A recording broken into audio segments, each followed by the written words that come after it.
Charles's off-the-cuff speech at Harry's wedding reception was well received by guests, as he made jokes about changing his son's nappy, a guest revealed. The next in line to the throne joked with guests at the afternoon reception in St. George's Hall, which was hosted by the Queen, as Charles claimed Prince Harry had turned out well. After the speech, Elton John performed a number of songs to the 600 guests in attendance who tucked into canapes and cake. A guest at the reception said there was no mention of Diana in the speeches. Charles spoke about feeding Harry a bottle and changing his nappy, and then said, "Look how well he turned out." That's about as embarrassing as it got. Prince Harry is said to have also wowed the audience with his off-the-cuff comments about the American guests and was cheered when he referred to himself and Meghan as "my wife and I."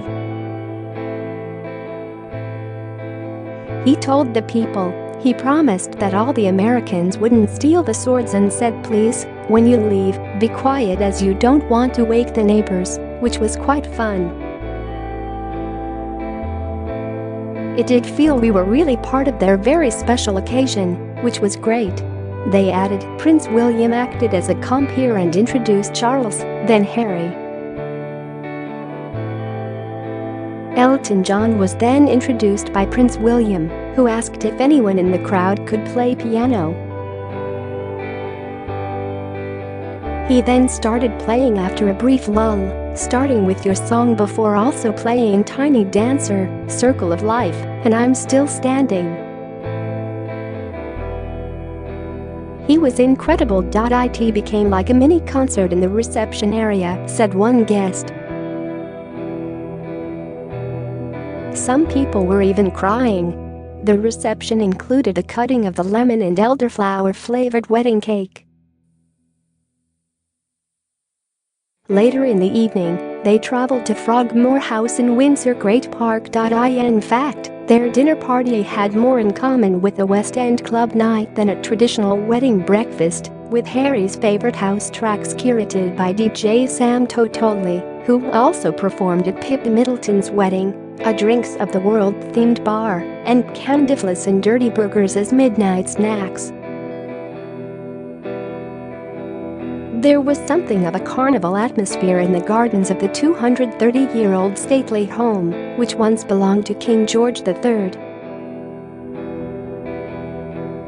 These days it is used mainly for entertaining.The sit-down dinner was strictly organic, sourced at the request of Prince Charles, and the light bite canapes were themed spring meets summer.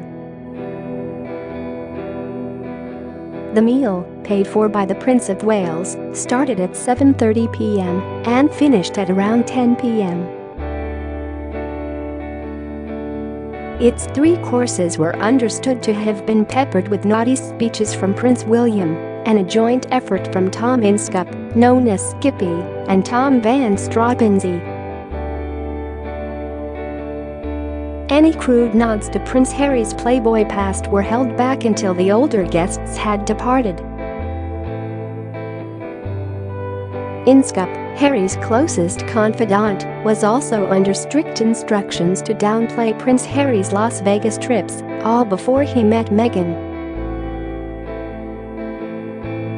Guests are also understood to have returned to London late last night for an after party at celebrity favourite Chiltern Firehouse in Marylebone.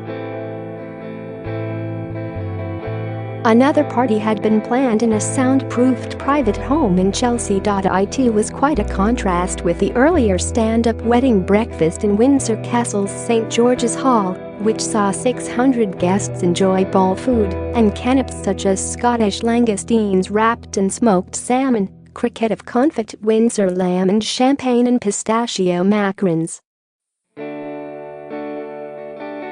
Harry and his father then gave speeches.Suhani Jalota, the founder of the India-based Mina Mahila charity, said of Harry's speech, he was talking about his wife. Everybody was clapping because it was the first time he was using the term for Meghan, so it was really nice.